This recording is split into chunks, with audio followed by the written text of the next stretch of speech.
សិតបច្ចុប្បន្នដែលថា internship គឺជាការបោកប្រាស់គឺជាព័ត៌មានដែលផ្ទុះនៅក្នុងបណ្ដាញសង្គមដែលធ្វើឲ្យគាត់ភ័យខ្លាចចាសូមអរគុណលោកគ្រូសម្រាប់នៅចម្លើយមួយនេះខ្ញុំចង់ឈានមកចូលដល់សំណួរទី2ដោយសារតែខ្ញុំបានផុសតាក់ទងនឹងការជ្រើសរើសបុគ្គលិកអញ្ចឹងនៅក្នុងមតិមួយចំនួនគាត់បានលើកឡើងថាការងារហាត់ការគឺជាការដែលក្រុមហ៊ុនបោកគាត់យកមកប្រើតើលោកគ្រូមានចំណាប់អារម្មណ៍បែបណាដែរចំពោះបញ្ហានេះលោកគ្រូបាទហ្នឹងហើយអរគុណសំណួរល្អមែនទែនហើយក៏ជាការសួរមួយដែលអាចឆ្លុះបញ្ចាំងពីបណ្ដាញសង្គមមួយរយៈមុនដែលផ្ទុះខ្លាំងមែនទែនតាក់ទងទៅនឹងថា internship គឺជាការបោកប្រាស់ហើយជាក់ស្ដែងបើនៅក្នុងបណ្ដាញសង្គមដែលស្គាល់ខ្ញុំជឿថាខ្ញុំជាគ្រូគណនេយ្យម្នាក់ដែលមានទាំងសាលាគណនេយ្យហើយនឹងមានក្រុមហ៊ុនគណនេយ្យហើយខ្ញុំបើកក្រុមហ៊ុនគណនេយ្យតាំងពី2014ហើយខ្ញុំរើស internship មករហូតនិយាយទៅណានៅក្នុងក្រុមហ៊ុនខ្ញុំគឺរើស internship មកហាត់ការ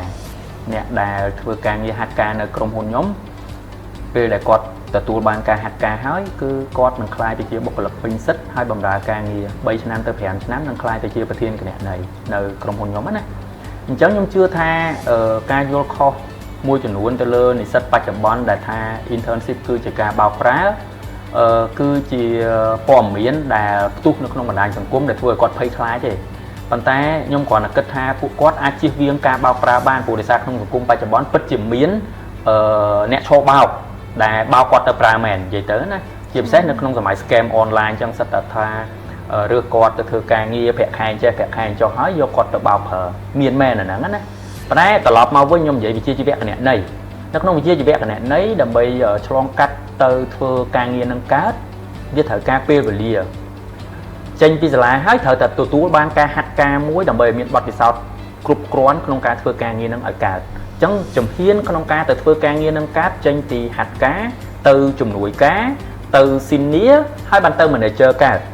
ហើយបើគាត់អត់ឆ្លងអាដំណាក់កាលហាត់ការហ្នឹងទេក្រុមហ៊ុនក៏ស្ទាក់ស្ទើរក្នុងការរើសគាត់ដែរព្រោះមិនដឹងថាគាត់ធ្វើការងារកើតមិនកើតតែសមត្ថភាពគាត់ចេះជំនាញមែនតែពេលខ្លះគាត់អន់ចរិតអញ្ចឹងអាហាត់ការហ្នឹងគឺដើម្បីបង្ហាញថាអញ្ចេះគាត់មានជំនាញធ្វើការងារហ្នឹងមានសមត្ថភាពហើយប៉ុន្តែគេមើលចរិតគាត់ដែរថាក្នុងរយៈពេលហាត់ការហ្នឹងចរិតគាត់មិនបើចរិតគាត់ល្អគេយកគាត់ទៅធ្វើការមិនអញ្ចឹងត្រូវទេចាដល់ពេលគាត់មើលឃើញសង្គមមានការឆោបោកច្រើនពេកអញ្ចឹងគាត់ខ្លាចហ្មងថាឲ្យតែហាត់ការគឺបោកហើយអញ្ចឹងខ្ញុំអាចផ្ដល់ជាយោបល់ចេះវិញដើម្បីជៀសវាងឲ្យគាត់អ្នកអាជីពគណនេយ្យទាំងអស់ដើម្បីជៀសវាងកុំឲ្យថា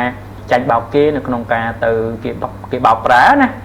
ទី1គឺគាត់អាចស៊ើបប្រវត្តិក្រុមហ៊ុនដែលរើសយើងយកទៅហាត់ការហ្នឹងឲ្យបានត្រឹមត្រូវប្រសិនបើប្រវត្តិក្រុមហ៊ុនហ្នឹងមានច្បាស់លាស់ហើយគេមានទីតាំងច្បាស់លាស់គេរកស៊ីត្រឹមត្រូវអញ្ចឹងគេរើសទៅហាត់ការគឺជាឱកាសសម្រាប់យើងបើទោះយើងអត់បានរៀនអីច្រើនណាក៏យើងបានរៀនពីរបៀបដោះស្រាយបញ្ហានៅក្នុងរយៈពេលហាត់ការហ្នឹងដែរ